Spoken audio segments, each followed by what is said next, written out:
When you're responsible for an entire country, it goes without saying that your life is pretty important.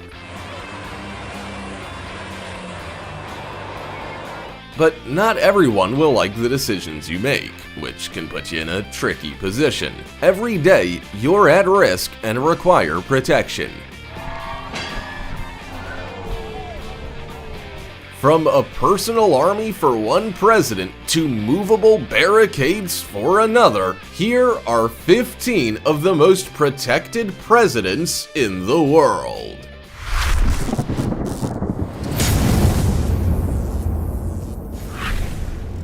Number 15. Kim Jong-un. Most people know who Kim Jong-un is. He is the supreme leader of North Korea and a North Korean politician. As most people are aware, North Korean officials run a pretty tight ship, and not everyone's gonna be happy with that. So Kim Jong-un has some pretty heavy security around him at all times to keep him safe. He has a 100,000-man army with a command structure, and they are known as Guard Command. He's also not often seen without a personal protection unit literally running beside his armored car at high-profile events. His entire army is dispersed countrywide in various brigades, regiments, and battalions. They conduct surveillance, look after his family and properties, and even provide medical care. Kim Jong-un also has a unit called the Rapid Response Force, which consists of around 2,000 soldiers with heavy weaponry who exist around the Pyongyang area to counter any coup attempts. Then there's the Communications Unit that focuses on nuclear weapon release commands. It definitely seems like Kim Jong-un has got things well covered, so it's nearly impossible for any citizen to even get near him, let alone do him any harm. Before we go on, like this video, smash the subscribe button and click the notification bell right now, or this centipede will crawl on your face when you're sleeping. Number 14. Queen Elizabeth II. Okay, so she's not a president, but she's still one of the world's most protected people.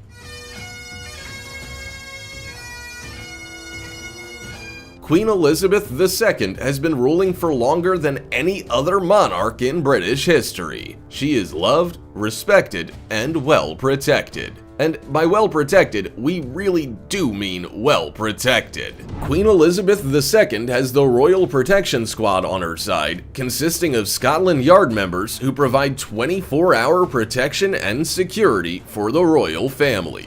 The squad was formed in 1983 and included around 185 SAS trained officers, personal bodyguards, and uniformed officers. They watch over many members of the royal family, not just the Queen. And they certainly work for their money, because there have been many threats of assassination and harm over the years. Queen Victoria had 5 attempts made on her life. Fortunately, Queen Elizabeth and other royals have not had so many. Prince Charles had to use his waterproof alarm watch when threatened with a harpoon gun while swimming in the Mediterranean. Before that incident, in 1994, a 23-year-old student, David Kang, started firing shots at Charles. Fortunately for Charles, the man was using a starter pistol, which only fired blanks. The protection of Queen Elizabeth II and the royal family comes at the cost of £27 million a year, which can be a bitter pill to swallow for some Brits.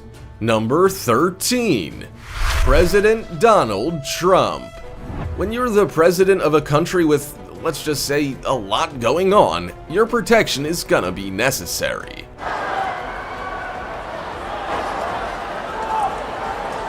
President Donald Trump's security costs are on track to surpass those of the Obama family by hundreds of millions of dollars. And that was back in 2017, so we're sure those figures have skyrocketed since then. When he made 3 trips to Mar-a-Lago, that came in at a cost of $10 million and even included having US Coast Guard patrol boats on the shoreline ready to act. Police officials also estimated that to guard the Trump Tower where First Lady Melania Trump and Barron Trump lived, it would cost around $500,000 a day, or $183 million a year. When President Trump made a trip to the Super Bowl in Mar-a-Lago, the Secret Service shelled out $12,000 just for portable toilets, tents, golf carts, and light towers. Then there's the cost of hotel room bills when Eric Trump went to Uruguay. Those came in at about $100,000. Armed guards follow President Trump everywhere he goes, including when he travels in his limousine or by Air Force One. Even his food is monitored, as security agents have to know what goes into it to stop him from being poisoned. When they travel, his security personnel carry his blood type in case he needs a transfusion, and sniffer dogs to sniff out bombs. Number 12. Vladimir Putin. Russian President Vladimir Putin is rarely alone. Even when he goes to the toilet, there's always someone checking that he's safe, and no threats are in the general vicinity. President Putin is looked after by the Presidential Security Service. This federal government agency protects both the president and the prime minister and their families. Within this agency, there's also a psychological security department which analyzes information collected about security threats. No stone is left unturned in making sure that every possible threat to President Putin is swiftly taken care of. But that might not have been enough for Vladimir Putin. In 2016, CNBC published a story that said he could be forging a personal army for dealing with domestic tensions. Executive orders were proposed to create a national guard that Putin's former bodyguard Viktor Solotov would lead. The National Guard would serve in counterterrorism, national and public security, and state border protection. Some people were quite suspicious of the new army and believed it would be used to control the Russian population. The Guard would answer to the government rather than a minister. Number 11. Xi Jinping.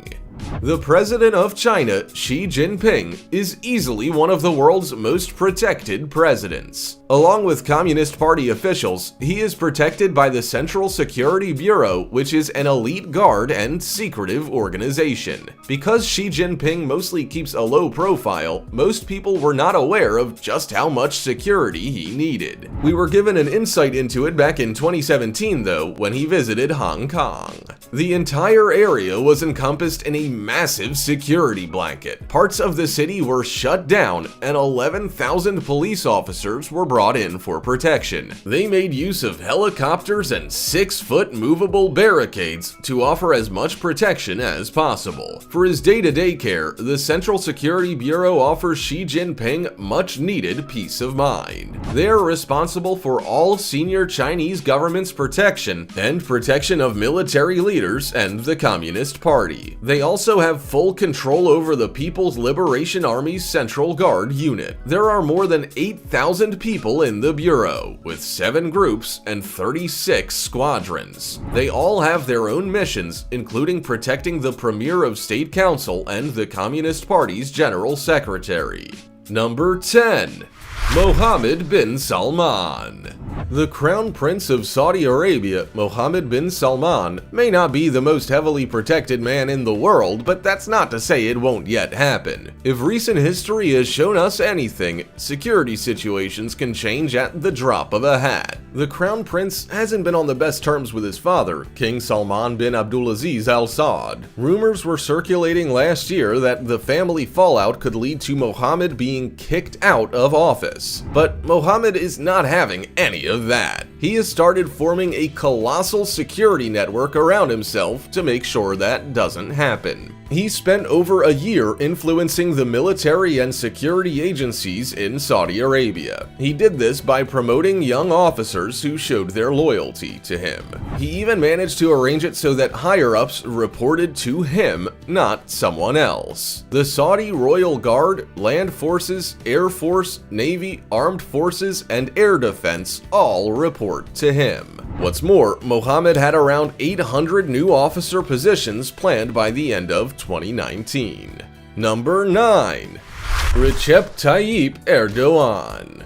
Recep Tayyip Erdogan is the president of Turkey, and it's okay if you're confused about why we think he's one of the most protected presidents in the world. It's true that he only has a security detail of 60 people, but those 60 people are definitely some you don't want to mess with. He probably feels entirely safe when in their presence. The 60-man bodyguard detail is called the Mustachiers. It's a cute play on words, but there's nothing cute about these men. Aside from their pretty awesome mustaches, they're all quite muscly, burly men who provide the president with an incredibly high level of protection and service. For example, when he visited Washington, D.C., people were on site protesting. The Mustachiers, without a second thought, kicked the living daylights out of many of those protesters and caused a nightmare for police.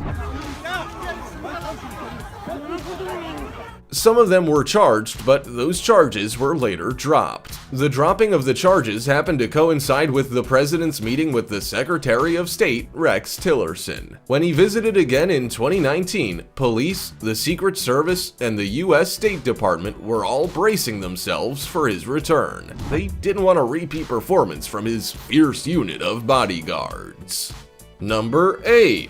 Shinzo Abe.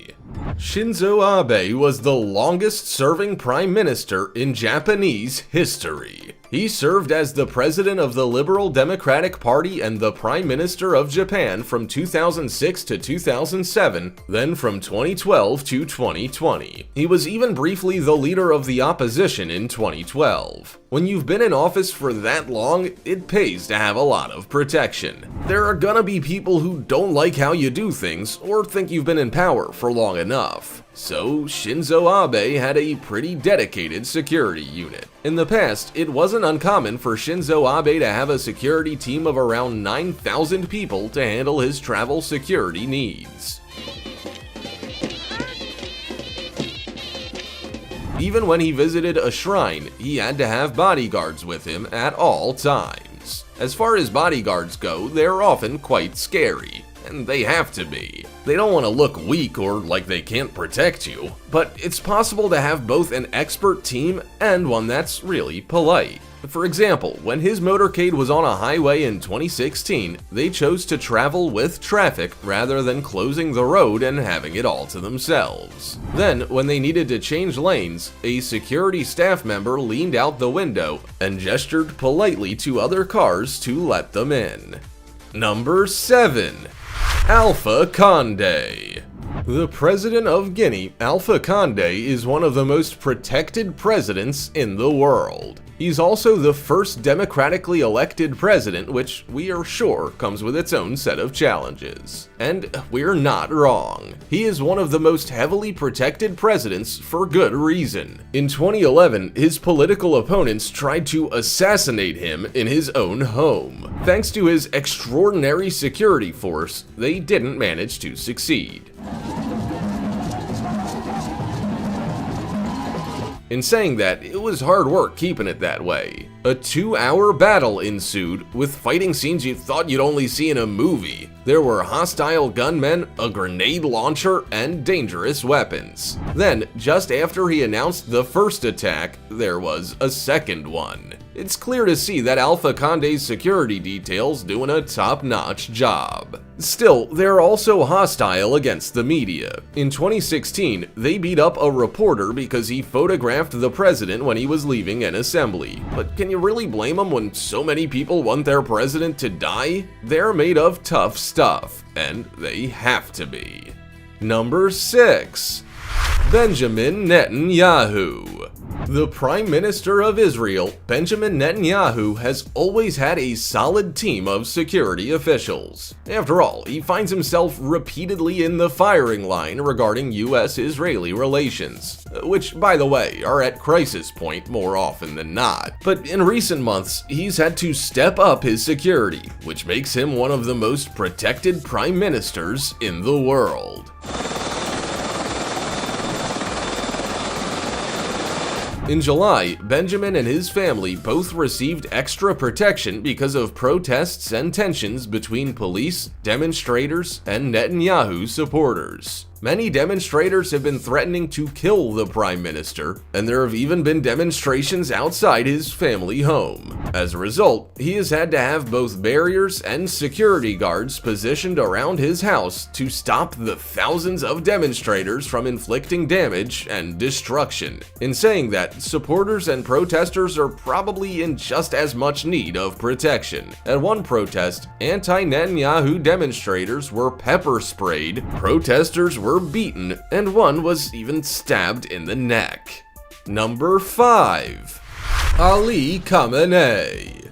When you're one of the world's most powerful leaders, you are, of course, gonna be one of the most protected. Let's first focus on why Ali Khamenei, the supreme leader of Iran, needs that protection. He has openly opposed Western influence for years and has even championed the slogan "Death to America" for just as long. در جمع کشورهای معاهده کننده که شرکت میکنن با ایران صحبت میکنن اونم شرکت کنن. He also wanted to make Tehran an ideological and geopolitical enemy of Israel and the United States. In saying that, he has made changes in recent years. He agreed to a nuclear deal with 6 world powers to curb his nuclear program. In exchange, the US and its partners would lift economic sanctions. There isn't a lot of information on how he's protected, but we would say that his protection levels are pretty high, in part due to how often his life has been put in danger. For example, he narrowly avoided being assassinated in 1981 at the Abu Zar Mosque. A young man placed a tape recorder with papers on his desk and then pressed a button. The loudspeaker on it began sounding like a whistle, and then it exploded.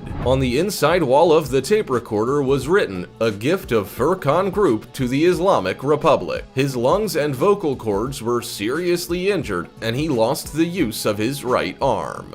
Number 4. Paul Biya.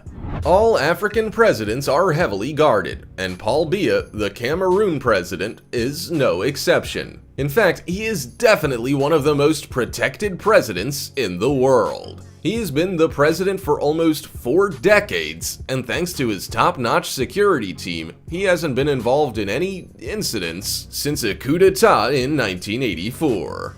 The Cameroonian coup attempt occurred when presidential palace guards tried to overthrow Paul Biya. It took several days of fighting to sort it out, and it's now one of the most critical events in Cameroon's history since its independence in 1960. Now, Paul travels in an armored Range Rover Sentinel and sometimes even armored limousines. The Range Rover has a price tag of around $500,000. He also has a pretty impressive motorcade, so you definitely know when Paul is out and about. Alongside the Range Rover, the motorcade also consists of 20 high-speed motorbikes, Land Cruisers, and Mercedes-Benz S-Classes. Every time he goes somewhere, he has over 20 bodyguards, which he has with him for both domestic and international travel.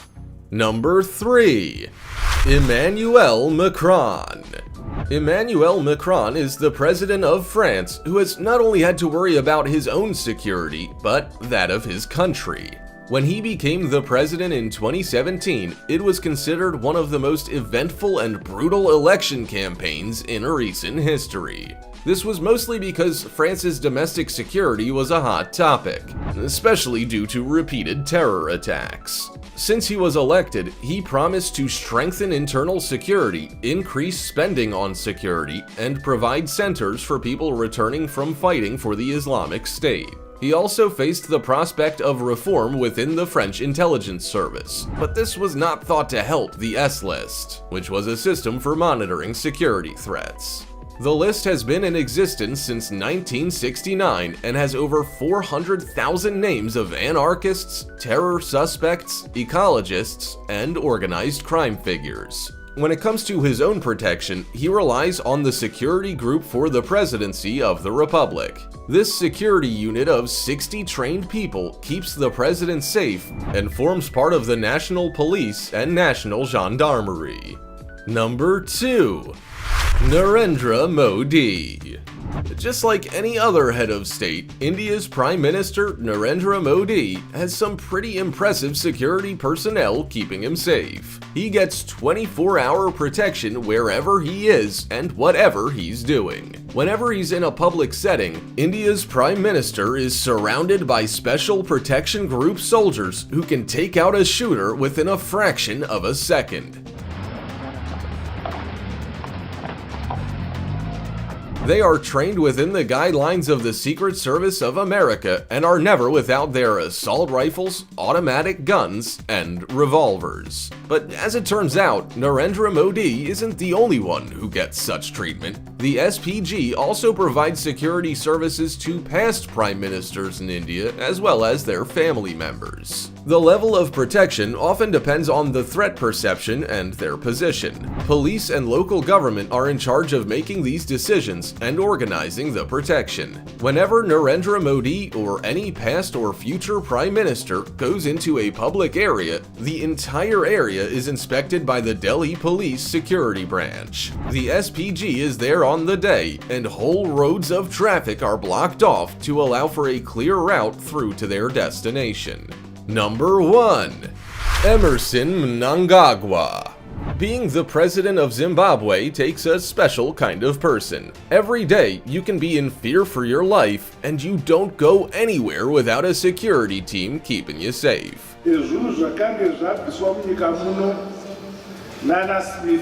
This has become even more important in recent years because of political unrest. Emerson Mnangagwa, the Zimbabwe president, is one of the most protected country leaders in the world. When he travels to any destination, he has a convoy of high-speed motorcycles and several presidential guides. He also travels in an armored limousine. Emerson came into power after a 2017 military takeover saw Robert Mugabe removed from office. He won a disputed election in 2018 and had plans to revive the country's economy through foreign investment. Instead, the economy has imploded. Their inflation is the second highest in the world at 700%, and COVID-19 has only but added to the problem of food insecurity in 60% of the population. President Mnangagwa said his security forces would not relent, and he still pledged to fix the collapsing economy and corruption. If unsuccessful, who knows how much extra protection he'll need to stay safe. I don't know about you, but I don't think I would be all that comfortable having the country's problems on my shoulders while also just trying to stay alive. If you were president, which country would you like to lead? And could you handle it? Also, check out our other cool stuff showing up on screen right now. See you next time.